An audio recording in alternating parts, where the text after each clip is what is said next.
Narito na naman tayo para sa isang napaka-sweet at nakakakilig na love story nila Kalingap Edu at Ate Viancy. Tulad mo ay aking makilala at kung ano ako'y Para sa pagpapatuloy ng ating love story ay talagang kinakiligan na naman ng lahat ang bagong video ng EDSI Love Team dahil sa mga kilig moments na nangyari dito. Ang kanilang pinuntahan ay simple lamang dahil ito nga ang bahay na ipinapagawa ng Kalingap Team at ng kanyang mga sponsors para kay Ate Viancy at sa kanyang pamilya. Pagpunta niya doon ay nagbigay pa siya ng napakaraming pagkain para sa mga karpintero at maliban doon ay nag-usap pa sila ni Kalingap Edu. Marami silang mga napag-usapan tungkol sa kanilang love team at ito na nga ang mga nangyari at mga pinag-usapan nila noong araw na yon.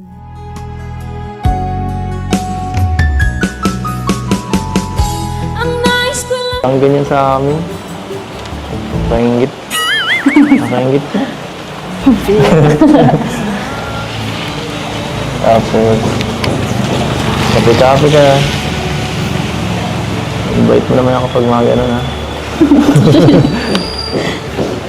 Hindi yung pinapauwi mo ako lagi. Pinapauwi mo ako lagi. Nasumbong mo ako. Ha?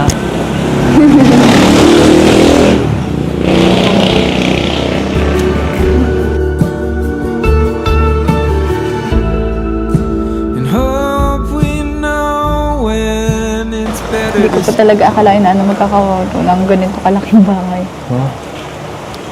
Kaya nga eh. Ang alam ko lang po talaga yun. Yung kumbaga mga pabahay lang talaga ni Kuya Rab. Ganun na lang po Simple lang. yung gusto ko. Oo. Simple. Simpleng bahay lang. Kagaya nito. Ang ganyang bahay? Oo. Pwede na rin. Huwag ganyan pa ba? Maka alis po dun sa may dagat. Huwag naman ganyan.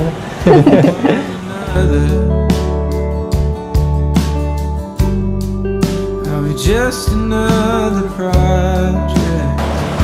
Grabing ng ano. Ang bilis. Isang taon lang may bahay ka na.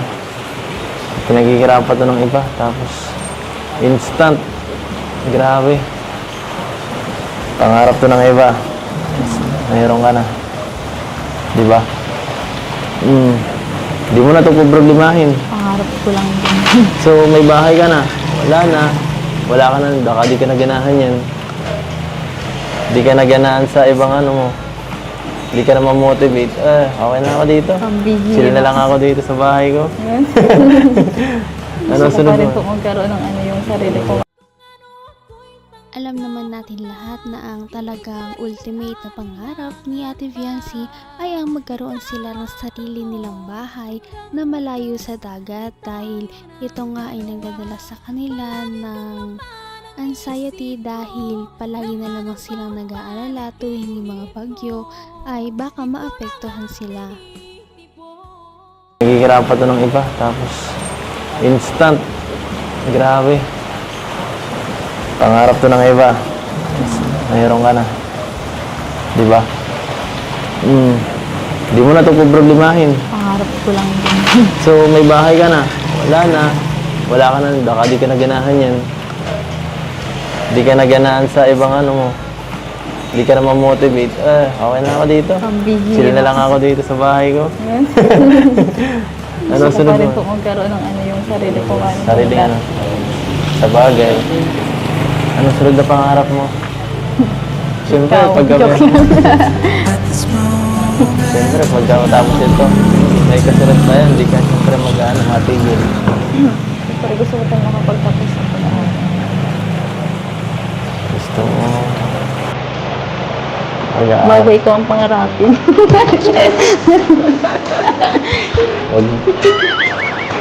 Wag mo.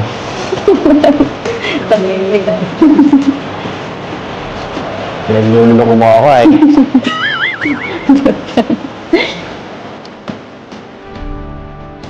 Pinagluloko mo ako sa pinagagawa mo. Umayos ka. Baka Baka maulit yun sa dagat. Joke lang. Kinilig ka pa naman eh. Kinilig ka nun eh. Kinilig ka na. Kinilig ka na. Pag tumawa, totoo.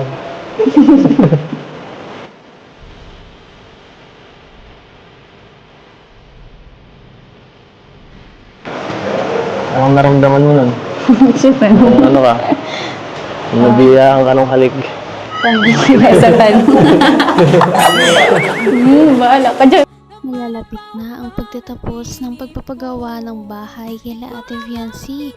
Ngunit dito na rin ba magtatapos ang kanilang love team kapag nagawa na ang bahay nila Ate Viancy?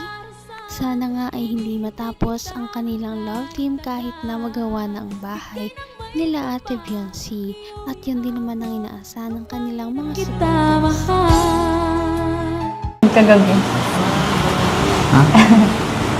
Thank you. Para yun lang. Siyempre, dapat days ano na yun, parang given na yun. Hindi ka na kailangan magpasalamat palagi. For hope or a mumbo. Masaya naman ako eh. Masaya ako pag hinahatid ka. Kulang pa nga eh. Gusto ko mga 2 hours eh. 2 hours biyahe. Balikan. Dapat po pala din nagpabahay sa may ano. Sa Taro. Para mas matagal. Mas matagal na samahan, di ba?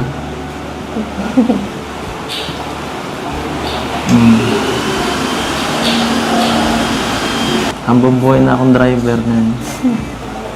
Nagsudrain. Sabi mo, boss ako. Pero ikaw naman nasusunod eh.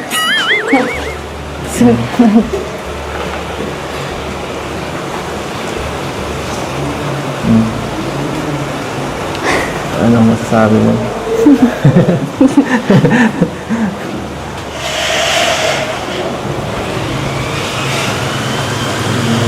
Ay.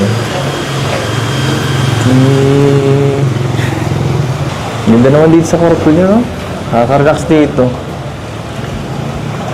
Siguro lalo na pag matapos na to, sobrang ganda nito pag may ano na, kumpleto na lahat. Siguro. Ang ganda na nga Gusto po. ko Hindi tumambay natapos. dyan. Gusto ko tumambay dyan. Ang ganda. Huwag ka lang tatalon dyan, mataas yan. Hindi mo na kumatalon. Mataas yan. Hop. Ay. Saan ka ba ka nakatig? Napakabait talaga ni Ate Viancy dahil kahit gaano na karami ang nangyayaring maganda sa kanyang buhay ay hindi niya nakakalimutan na magpasalamat sa mga taong responsable sa mga natatamo niya sa kanyang buhay. Kaya naman pinasalamatan niya si Kalingap Edu sa mga dinulot nitong maganda sa kanyang buhay.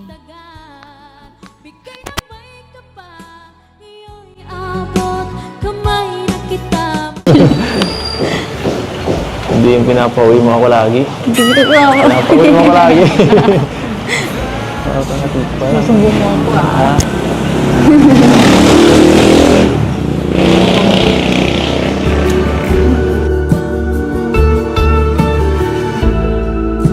And hope we know when it's better Hindi ko pa talaga akalain na ano magkakawato ng ganito kalaking bahay. Huh?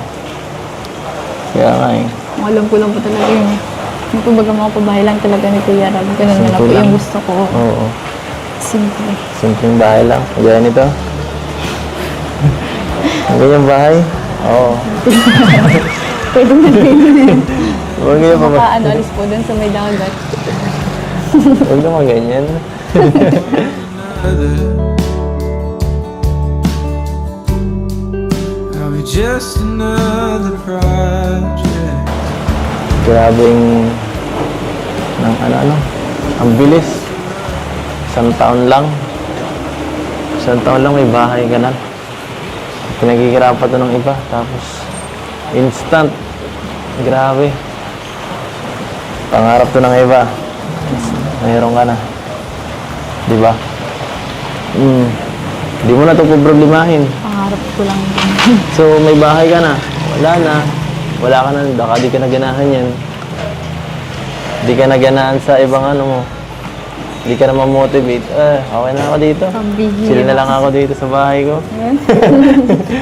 Ano Gusto ko sunod pa rin mo? po magkaroon ng ano yung sarili ko. Sarili ano. Sa bagay. Ano sunod na pangarap mo? Siyempre, Ikaw, pagka... joke lang. Siyempre, pagka matapos ito, may kasunod na yan. Di ka siyempre mag-ano, matigil. Pero gusto ko tayo makapagtapos ng pag-aaral. Sana nga ay magawa na ang bahay nila Ate Biancy para hindi na talaga sila mag-alala kapag darating yung mga araw na katulad niyan ay bumabagyo. Sana ay maayos ng kanilang bahay para makalipat na ang kanilang buong pamilya at mas maging maginhawa na ang kanilang pamumuhay simula ngayon.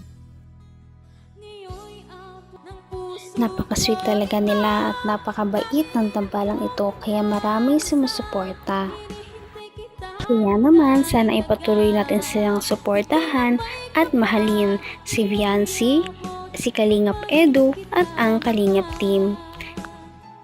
Yun lamang at maraming salamat sa panonood. Abangan natin kung magkakatuluyan ba talaga si Kalingap Edu at Viancy. Hanggang sa muli. Bye! Ngayon'y abot